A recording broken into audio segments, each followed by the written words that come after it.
Hey movers and shakers, it's Lesley here, and today I'm taking you through a warm-up. We warm up because we need to prepare our body for what it's about to do.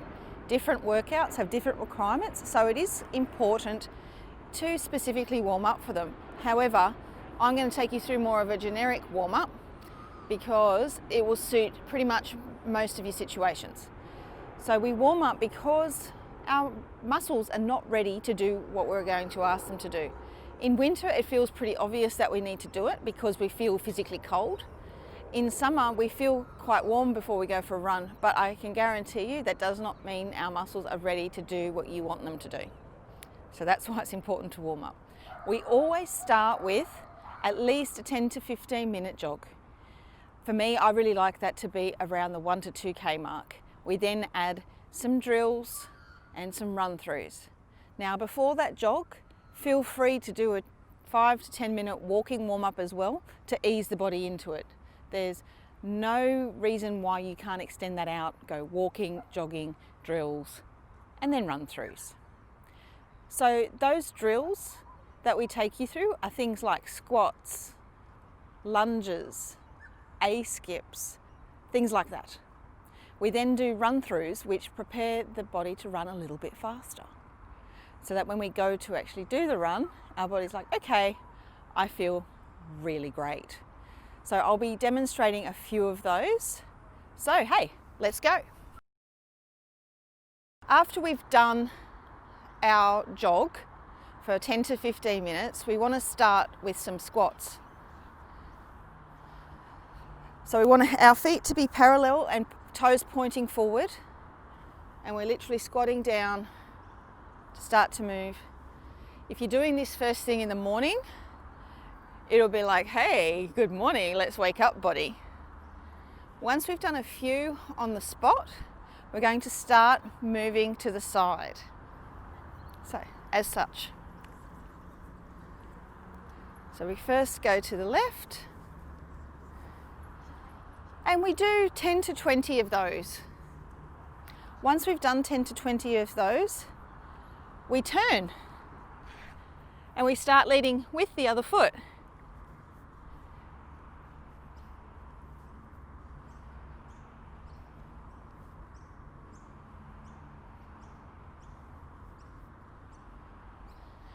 So once we've done another 10 to 20 of those, we're at one end of our area.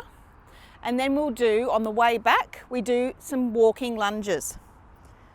So again, making sure that our hips are lined up. We take a step forward, knee down, push up. Alternate, and we alternate all the way back.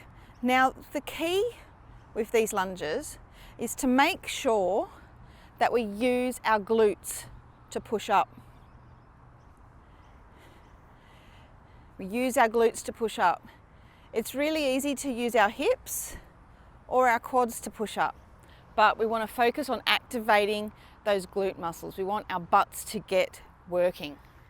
The next thing we do is we're going to start with some knee hugs. So when we are doing these knee hugs, I really want you to focus on the standing leg. You'll see what I mean.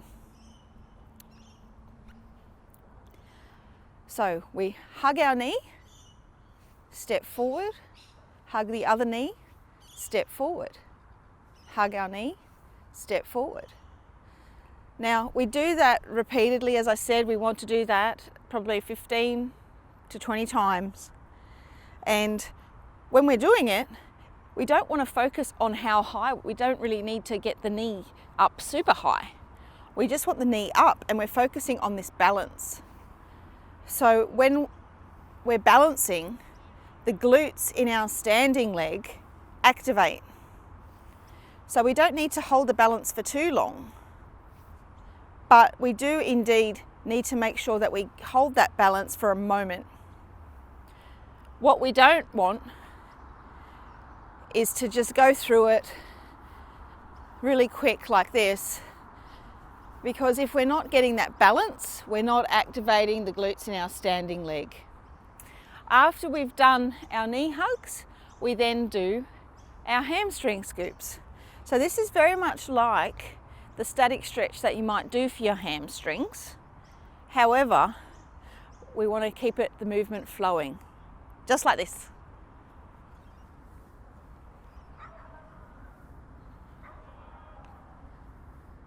So you should feel a gentle stretch down the posterior side of your legs, down the back of your legs.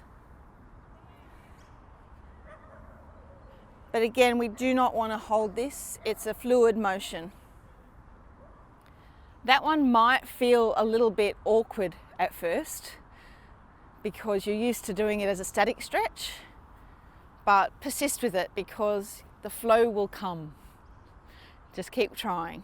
So once we've done our knee hugs and our hamstring scoops, we then move on to some more high impact motions for our movement with our A skips. So the A skip is what would be a typical skipping motion, and we start to get into the running motion. We get our arms involved and we're lifting up our knees.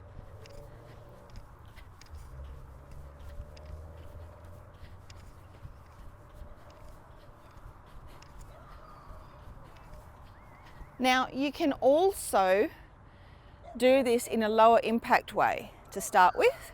So if you want to do it as more of a walking skip, you can start as such. Then you can add more of the impact as you go. You'll see some of the elites will get quite full on high impact into that movement. So then once we've done the A skips, we want to start by practicing the backward movement of us lifting up our heels by doing our butt kicks. So this is where we literally try and kick our butt. You can see that the movements are quite small in a forward direction, but it's all about getting the knees as close to the butt as possible. So that is a standard butt kick. If you want to take it to the next kind of level, you can do one that's more of like a prancing butt kick, which is more about lifting the knee and getting the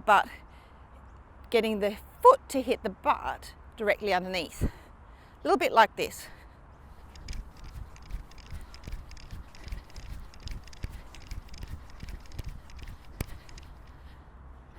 The good thing about that one is it very much practices the idea of the foot landing directly underneath the hip. So we've done our 10 to 15 minute jog, we've done our drills. The third and final part of our warm-up is our run-throughs. Now run-throughs are when we run, say, 30 to 50 meters at a pace faster than what we plan to run in our workout, so that we can get the body used to the legs turning over quite quickly. Sounds simple, and it really kind of is. We start at something that might be, say, a 6 out of 10 intensity, and then we go up and do another round a bit faster at 7 out of 10, and then again a final round at about 8 out of 10. So let's go demo.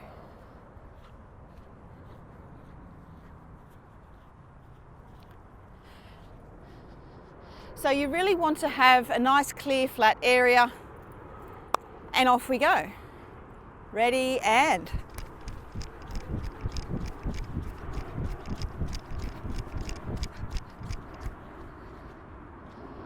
then we walk it back.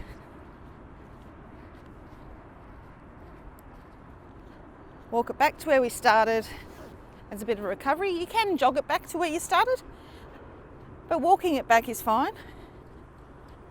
Then we turn and we reset and we go a little bit faster.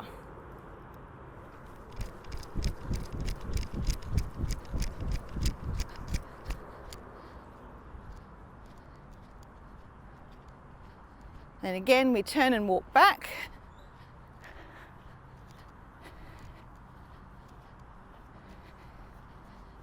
And then third time round, we go a little bit faster again. This will be about 8 out of 10.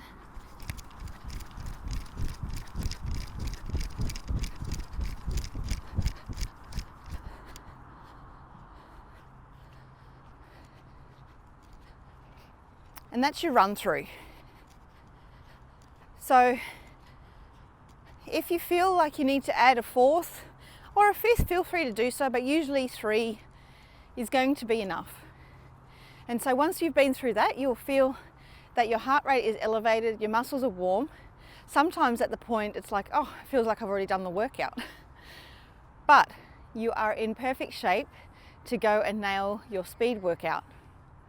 So off you go, go do it.